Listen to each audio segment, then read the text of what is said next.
July 20, 1969. Neil Armstrong steps onto the moon. Back on Earth, in Mission Control, a man watches his dream come true. His name is Wernher von Braun. 25 years earlier, he was building rockets for the Third Reich, rockets that rained down on London.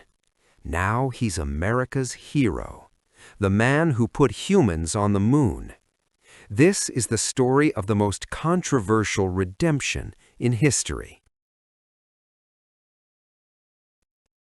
September 1944, London. It's a quiet evening. People are finally getting used to the war.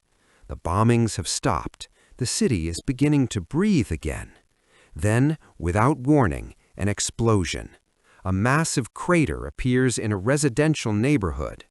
Buildings collapse. 17 people are gone in an instant. There was no warning, no air raid siren, no sound of approaching aircraft, just a supersonic boom, and then devastation. The British government tells the public it was a gas main explosion. They say this again and again. Gas mains, faulty infrastructure, nothing to worry about. They're lying. What hit London wasn't dropped from a plane. It came from space. Well, almost space. It traveled at 3,500 miles per hour. It flew higher than any aircraft could reach, and it was designed by a 32-year-old German engineer who had been dreaming of the stars since he was a boy. His name was Wernher von Braun, and he had just changed warfare forever. March 23, 1912, Viersitz, Germany. A boy is born into minor Prussian nobility. His father is a baron. His mother is an aristocrat with a passion for astronomy. She gives young Werner a telescope for his confirmation. That telescope changes everything. While other boys play with toy soldiers, Werner stares at the moon. He reads science fiction. He devours the works of Jules Verne and H.G. Wells. He's not interested in conquering Earth. He wants to conquer space. At age 13, Werner gets his hands on a book that will define his life. It's called The Rocket into Planetary Space by Hermann Oberth. The mathematics are far beyond what a 13-year-old should understand. Werner doesn't care. He teaches himself calculus. He teaches himself physics. Just like Edgar Schmood learned to design aircraft, Wernher von Braun teaches himself to design rockets. But there's a problem. Young Werner is terrible at mathematics and physics in school. His grades are so bad that his parents send him to boarding school. It doesn't help. He fails mathematics. He fails physics. How does a boy who fails math become one of the greatest rocket scientists in history? Simple. He wasn't interested in abstract equations. He was interested in rockets. The moment he understood that mathematics could take him to space, everything clicked. Within a year, his grades transformed. He wasn't just passing, he was excelling. He wasn't studying to please his teachers, he was studying to reach the stars. At age 18, Werner joins the German Society for Space Travel. This isn't a military organization. It's a group of dreamers and engineers who believe humanity's future is in space. They're building primitive rockets in abandoned buildings outside Berlin. They're conducting dangerous experiments with volatile fuels. They're broke, hungry, and completely obsessed. Werner fits right in. The early experiments are crude. Their rockets are little more than metal tubes filled with liquid oxygen and alcohol. Most explode on the launch pad. Some barely leave the ground before spinning out of control. A few manage to climb a few hundred feet before coming apart. But each failure teaches them something. Each explosion reveals a new problem to solve. Werner takes detailed notes. He runs calculations. He's learning faster than anyone in the group. There's a famous story from these early days. Werner and his colleagues are testing a rocket engine in an abandoned ammunition dump. Something goes wrong. The engine explodes. The blast is so powerful it blows out windows in nearby houses. The police arrive. They're ready to arrest everyone. But Wernher talks his way out of it. He explains they're scientists. They're testing rockets for peaceful purposes, space exploration, scientific research. The police let them go with a warning. This is a pattern that will repeat throughout Wernher's life. He has a gift for making rockets sound like dreams rather than weapons, for making destruction sound like progress. By 1932, at age 20, he's already attracting attention. The German military is watching. They're not interested in space travel. They're interested in weapons. The Treaty of Versailles has banned Germany from developing long-range artillery, but it says nothing about rockets. Captain Walter Dornberger approaches young Wernher with an offer. The military will fund his rocket research. They'll give him a proper laboratory. They'll pay his salary. They'll let him pursue his dream of space travel. There's just one condition. The rockets must also be weapons. This is the moment that will haunt Wernher von Braun for the rest of his life. He's 20 years old. He's being offered unlimited funding to pursue his lifelong dream. All he has to do is also make weapons. He says yes. It's 1932. The regime that will change everything hasn't even taken power yet. Wernher tells himself this is just temporary. He'll work on the military applications, sure, but his real goal is space. Once he proves rockets can fly, once he shows what's possible, the world will understand. Rockets are for exploration, not destruction. He's wrong about that. By 1937, Wernher is leading a team at Peenemünde, a secret facility on the Baltic coast. The team grows to hundreds, then thousands of engineers. They're building something the world has never seen, a liquid-fueled rocket that can fly over 50 miles into the air and travel hundreds of miles. The work is incredible. The engineering challenges are immense. How do you build an engine that can survive temperatures of 5,000 degrees? How do you guide a supersonic projectile to a target hundreds of miles away? How do you prevent the rocket from tumbling out of control? Peenemünde is like a small city dedicated entirely to rocketry. There are test stands, laboratories, workshops, wind tunnels. The budget is enormous. The resources are unlimited. For Wernher, it's paradise. Everything he's ever wanted is here. The first tests are disasters. Rockets explode on the pad. They tumble wildly off course. They break apart during ascent. Engine turbines shatter, fuel lines rupture, guidance systems fail. But Wernher is relentless. Each failure is analyzed. Each problem is solved. The team works around the clock.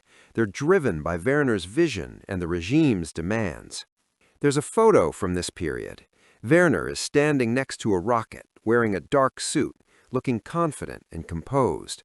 He's 25 years old, and he's leading one of the most advanced engineering projects in the world. To look at him, you'd never know the darkness that surrounds this work. Wernher solves these problems one by one. He's a genius. There's no other word for it. He's doing what everyone said was impossible. But there's a darkness growing around him. The regime is becoming more extreme, the war is getting worse, and Wernher's rockets are no longer theoretical weapons. They're about to become very, very real. October 3, 1942, Peenemünde. A rocket sits on the launch pad. It's 46 feet tall. It weighs 27,000 pounds. Its designation is A4, but the world will know it by another name, the V2. The V stands for Vergeltungswaffe, vengeance weapon. Wernher von Braun is in the control bunker. This is the culmination of a decade of work. 2 previous test launches have failed spectacularly. If this one fails, the program might be canceled. Everything depends on the next few minutes. The countdown begins. The engine ignites. For a moment, the rocket just sits there, fighting gravity. Then slowly, it rises. It climbs through the clouds. It keeps climbing. It reaches altitudes where the air is too thin for aircraft. It keeps going. The engine cuts off exactly as planned. The rocket arcs over, beginning its descent. 52 miles. It flew 52 miles high. For a brief moment, that rocket touched the edge of space. It's the first human-made object to do so. In the control bunker, Wernher turns to his deputy and says something remarkable. Today, the spaceship was born. Not the weapon, the spaceship. Even as he's building weapons of war, Wernher still sees himself as a space pioneer. This is the paradox at the heart of his life. He genuinely believes he's advancing science and human knowledge. The fact that his rockets carry explosive warheads seems almost incidental to him. This is not how the people of London will see it. September 8, 1944. The first V-2 hits London. Over the next 7 months, more than 3,000 V-2 rockets will be launched. About 1,400 will hit London. Another 2,000 will hit Antwerp and other targets. The psychological impact is devastating. There's no warning, no defense, no way to shoot them down. The rocket arrives faster than the speed of sound. You hear the explosion before you hear the rocket coming. People call it the sound of death in reverse. Over 9,000 civilians lose their lives to V-2 attacks. But here's the truly dark part. The rocket program required factories. It required labor. Thousands of forced laborers and concentration camp prisoners were worked to exhaustion building these rockets. The estimates vary, but approximately 20,000 people perished in the underground factories. More people died building the rockets than were struck by them. Did Wernher von Braun know about this? Yes. He visited the factories. He saw the conditions. Historical documents show he was aware. This is the stain that will follow him forever. This is why, decades later, protesters will gather outside his celebrations. This is why some will call him a war criminal who escaped justice. But in 1945, as Germany collapses, Wernher von Braun is thinking about the future, his future, and he makes a calculated decision.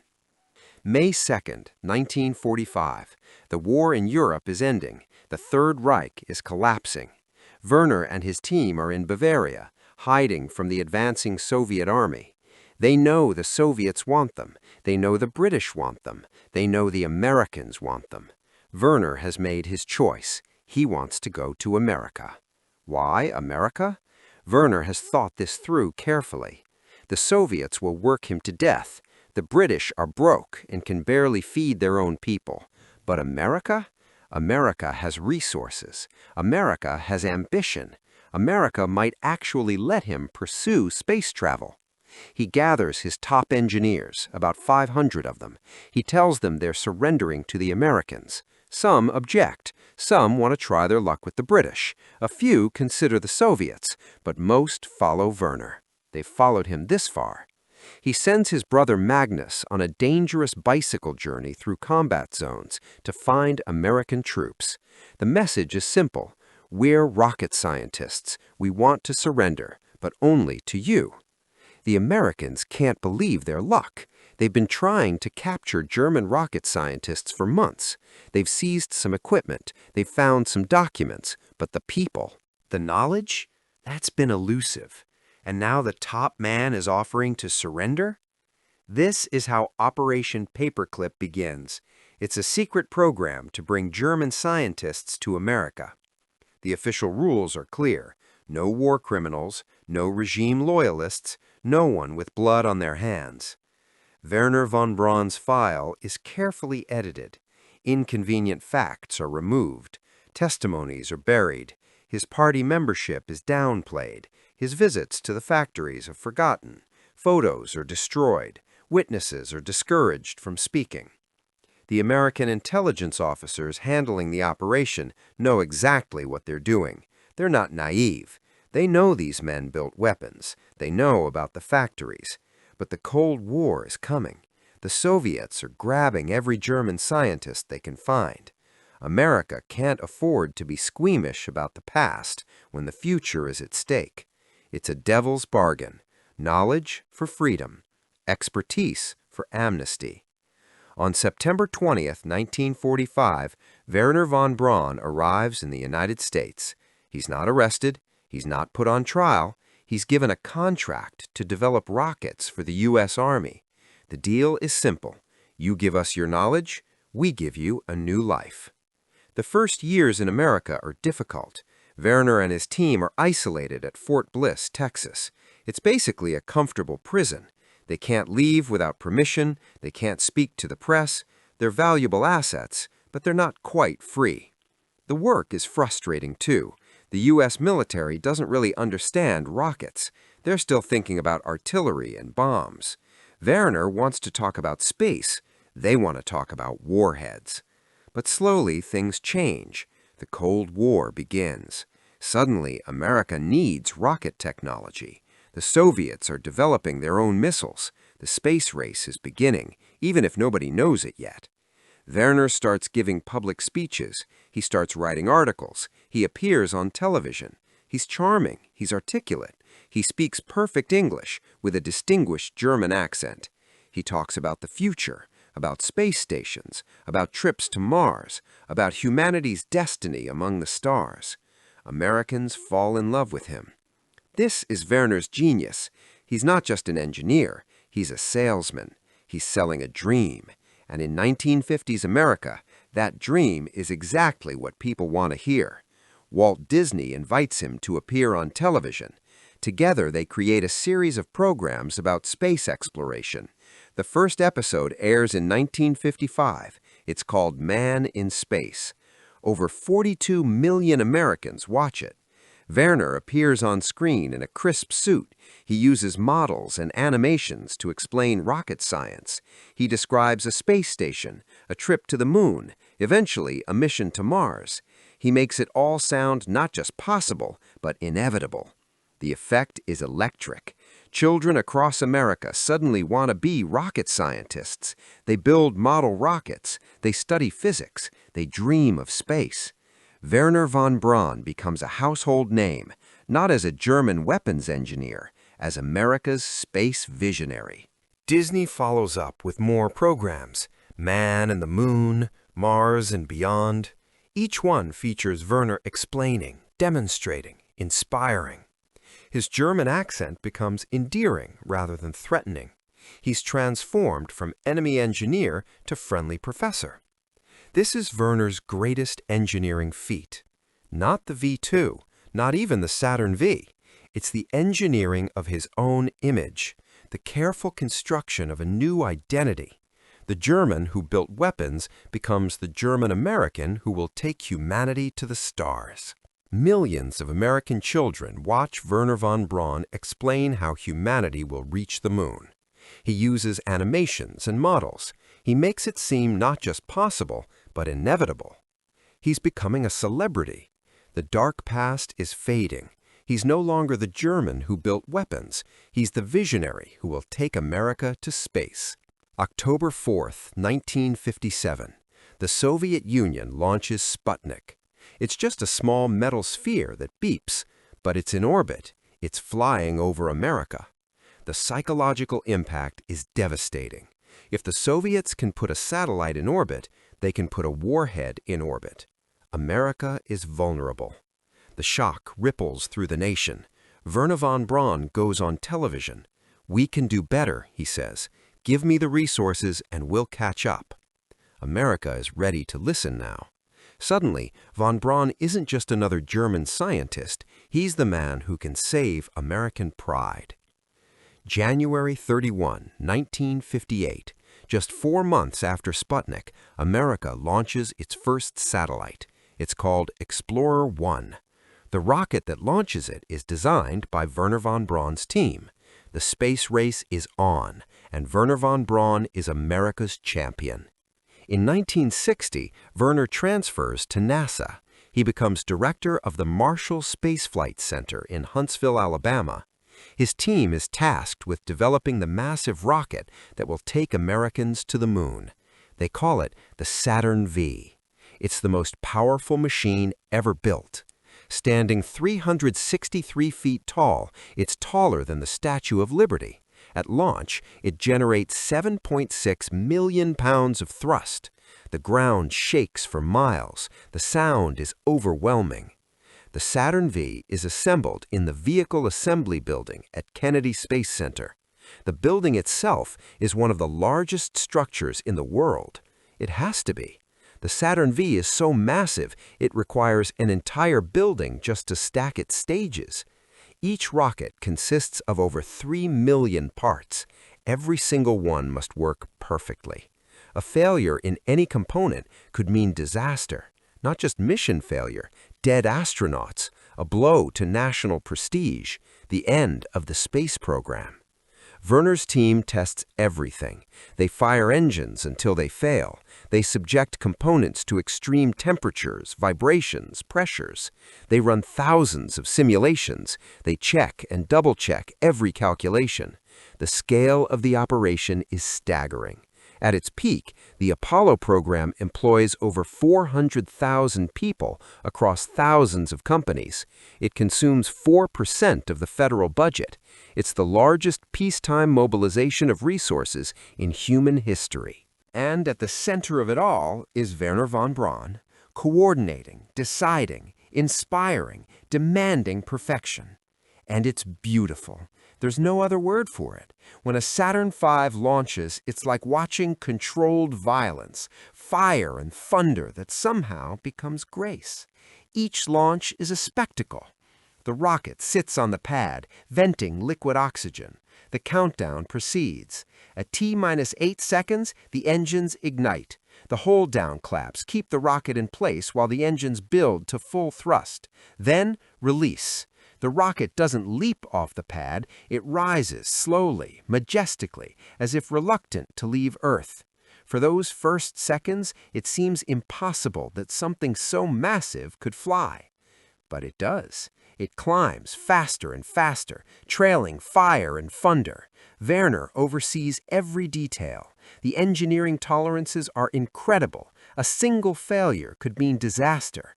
The astronauts' lives depend on getting everything perfect. The pressure is immense. President Kennedy has promised America will land on the moon before the decade ends. It's 1961. That gives them less than 9 years. 9 years to do what has never been done. 9 years to beat the Soviets. Wernher thrives under this pressure. This is what he's trained for his entire life. This is his redemption. If he can put Americans on the moon, maybe the past can be forgiven. Maybe history will remember him as the space pioneer he always wanted to be, not the weapons engineer he was forced to become. December 1968, Apollo 8 becomes the first manned spacecraft to orbit the moon. It's launched by a Saturn V. The rocket performs flawlessly. 3 astronauts see the far side of the moon with their own eyes. They broadcast a Christmas Eve message from lunar orbit. Nearly 1 billion people watch. Wernher von Braun is watching too. His dream is becoming real. Humans are at the moon. The next step is landing. July 16, 1969. Apollo 11 sits on the launch pad. Neil Armstrong, Buzz Aldrin, and Michael Collins are aboard. Below them, the Saturn V holds 6.2 million pounds of fuel. It's essentially a controlled explosion waiting to happen. Over 1 million people have gathered to watch. They line the beaches. They crowd the causeways. They stand on the roofs of buildings miles away. They're here to witness history. In mission control, Wernher von Braun watches the countdown. This is it. Everything he's worked for, everything he's sacrificed, everything he's done, good and bad, has led to this moment. He thinks about the boy with the telescope, about the failures at Peenemünde, about the choices he made, about the people who died so this moment could happen, about whether any dream, however grand, can justify such costs. The engines ignite. The rocket lifts off. For 2.5 minutes, the first stage burns, consuming 15 tons of fuel per second. Then it falls away. The second stage fires, then the third. Everything works exactly as designed. Wernher allows himself to breathe. The rocket is away. The hardest part is over. Now it's up to the astronauts and the mission controllers. But the rocket performed perfectly. His rocket, his dream, his redemption. 3 days later, the lunar module separates from the command module. Armstrong and Aldrin descend to the surface, while Collins orbits above. The descent is harrowing. Computer alarms sound. The landing site is covered with boulders. Armstrong takes manual control. Fuel is running low. If they don't land in the next 60 seconds, they'll have to abort. With less than 30 seconds of fuel remaining, the lunar module touches down on the Sea of Tranquility. July 20th, 1969, 10:56 p.m. Eastern Time. Neil Armstrong steps onto the moon. That's one small step for man, one giant leap for mankind. Back in mission control, Wernher von Braun allows himself a smile. They did it. He did it. A boy who dreamed of the stars while looking through a telescope has put humans on another world. The past is complicated. The road here was dark. But in this moment, watching Armstrong walk on the moon, Wernher can believe that it was all worth it, that the dream justified the nightmare. Not everyone agrees. Even as America celebrates, protesters gather.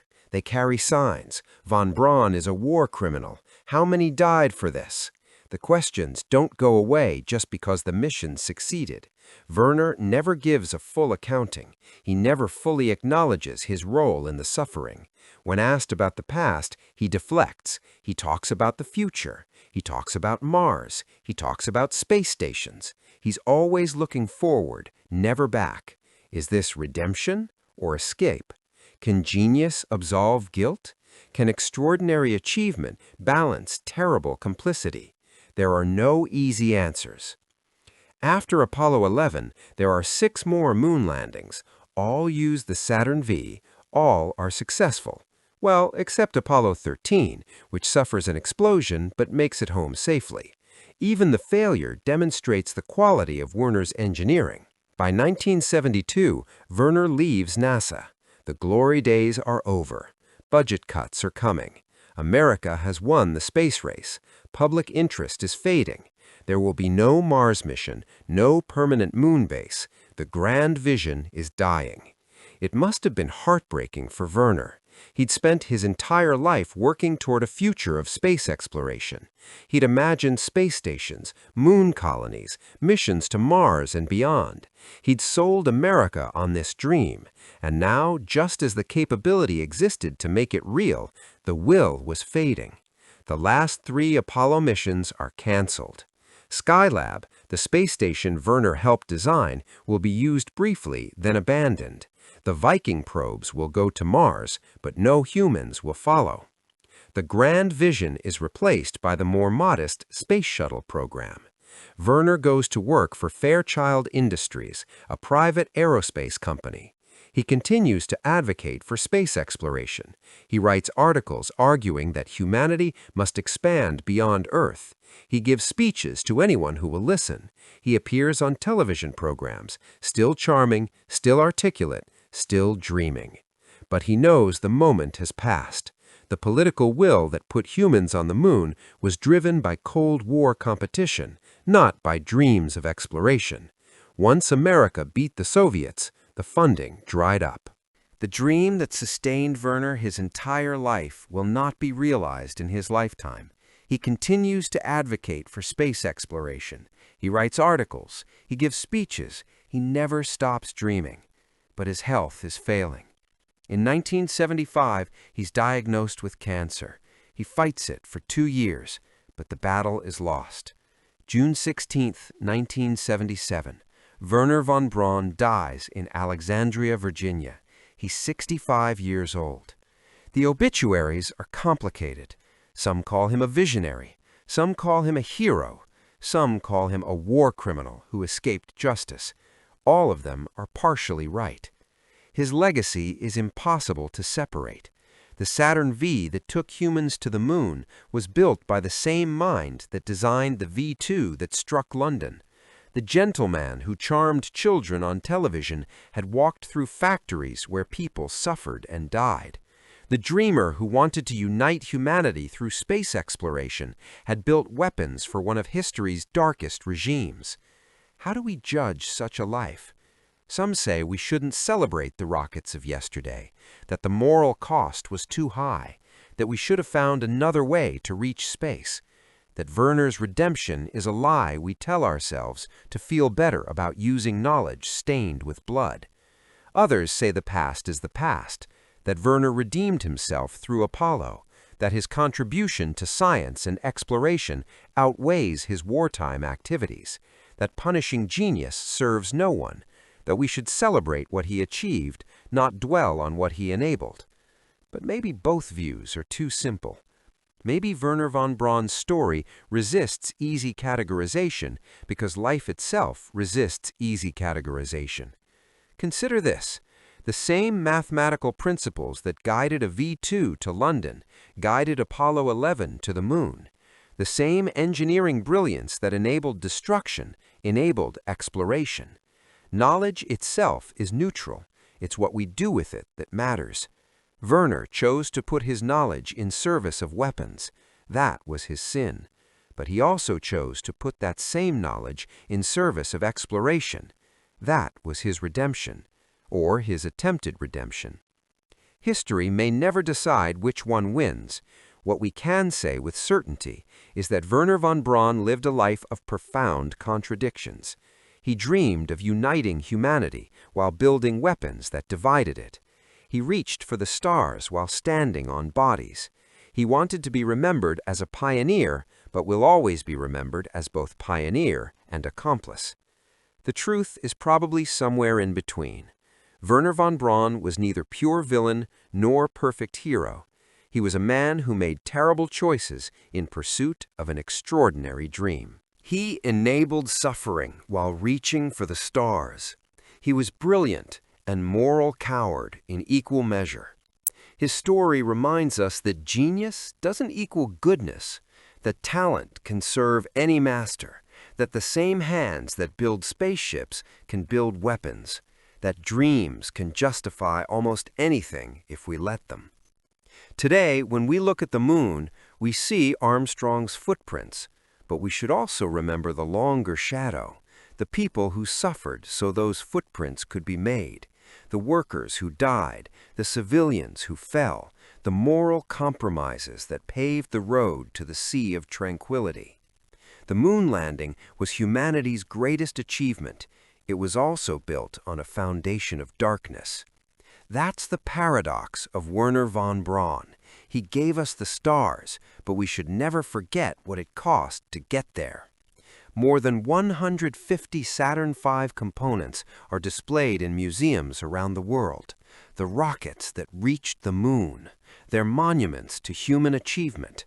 They're also monuments to human complexity, to the fact that great things can come from imperfect people, that history is never simple, that heroes are rarely pure.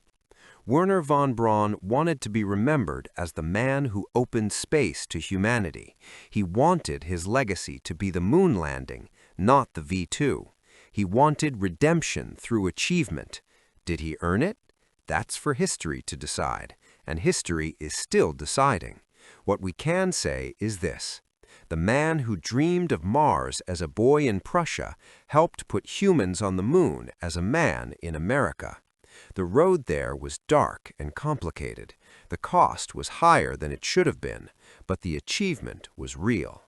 On July 20th, 1969, when Neil Armstrong stepped onto the lunar surface, Wernher von Braun's childhood dream finally came true. Whether that dream justified everything he did to achieve it is a question we're still trying to answer. Some dreams lift us to the stars, but we should always ask what we're standing on to reach them.